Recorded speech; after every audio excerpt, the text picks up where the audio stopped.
our goal is, although this is a simple endowment and a contribution, but we really want to utilize it to stress the positive and to help teachers be motivated to do what they do, which is to educate our children. And so I think that's what this does, is it kind of creates this platform through which that they can also share information. And I know teachers in attendance will go, oh, I can do that. And that's, to me, I think is really what the SKIE Awards are really about. I really want my kids to be lifelong learners. I want them to have a passion for learning. I want them to enjoy it. I want them to find things that they love to do so much that even when they leave my classroom, they still pursue those things.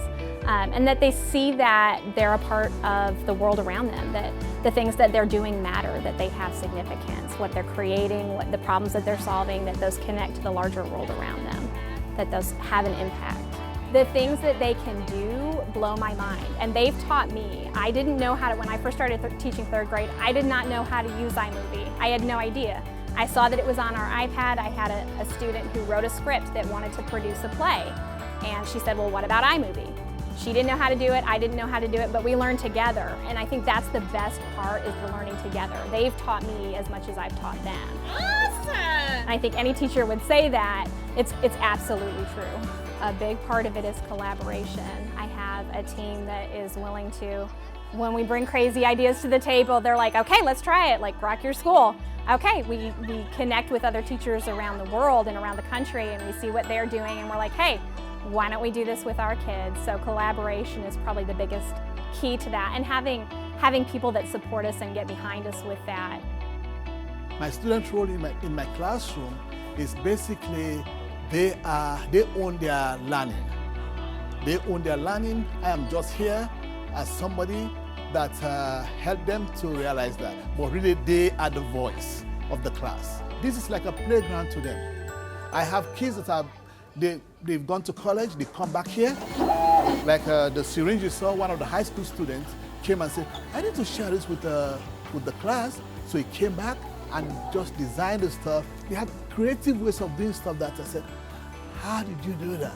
And they are free to explain to me that, hey, you know, it's okay, if you click here, if you do this stuff, you can find out this stuff. I said, wow, can you let Margaret know about it? Can you know John knows about it?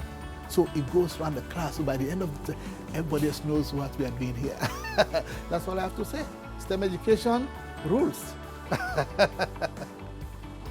There's been, especially in Oklahoma and in education really in general, recently there's been a trend towards STEM or STEAM-related activities, and I think sometimes ELA is left out of that conversation because people don't automatically associate it with robots or with any kind of technology. We found that even in ELA, which isn't you would think a typical technology integrated subject, that there's actually a lot we can do to make some of those texts more relevant to our students. And so sometimes bringing the robots in or bringing the little bits in is a way to connect them to those concepts. We use the technology to do video discussions. We have them do presentations that way. We have them communicate with authors and other creators via social media and on the internet. We incorporate technology because that's the reality of the world that we live in. We want our students to be prepared for that world. I mean, they're already in it to a great extent. We use it for connection purposes, we use it for preparation purposes, and we also use it because it's fun. And we want education to be fun. And the technology piece allows us to reach a wider audience in that way.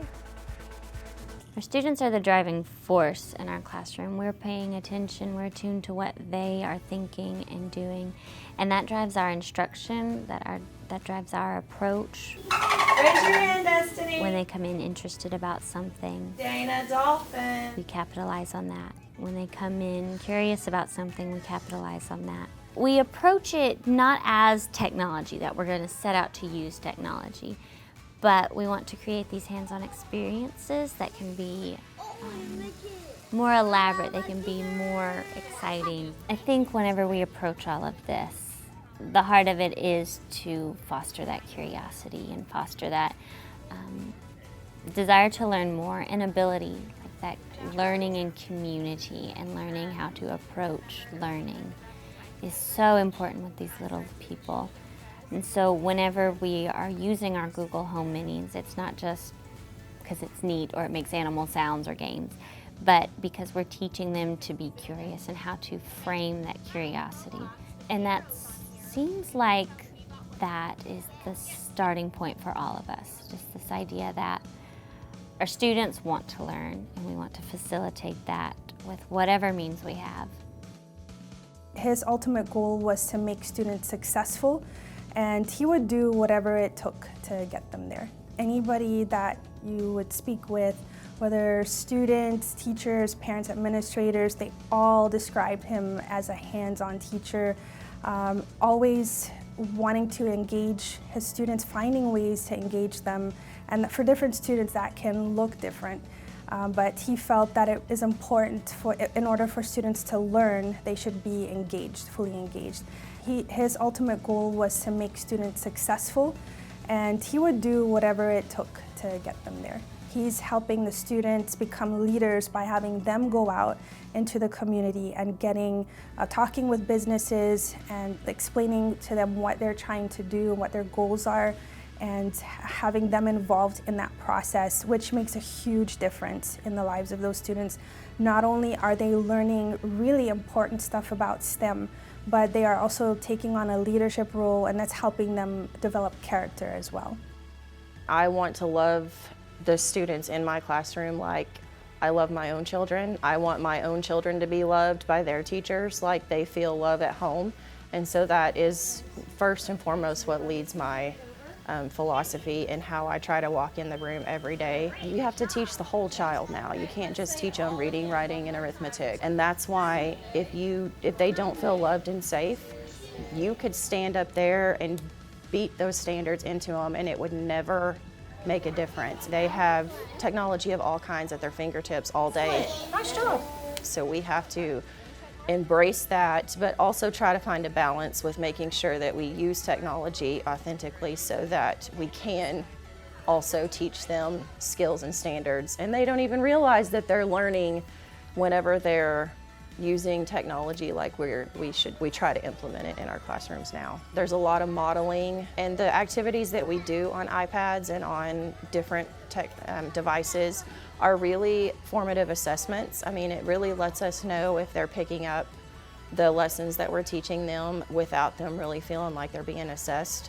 So it's a very useful tool. You really kind of always have to stay on your toes and just be willing to change. That's probably the key, is just be willing to change, because it's changing with or without you, and that forces you to be creative.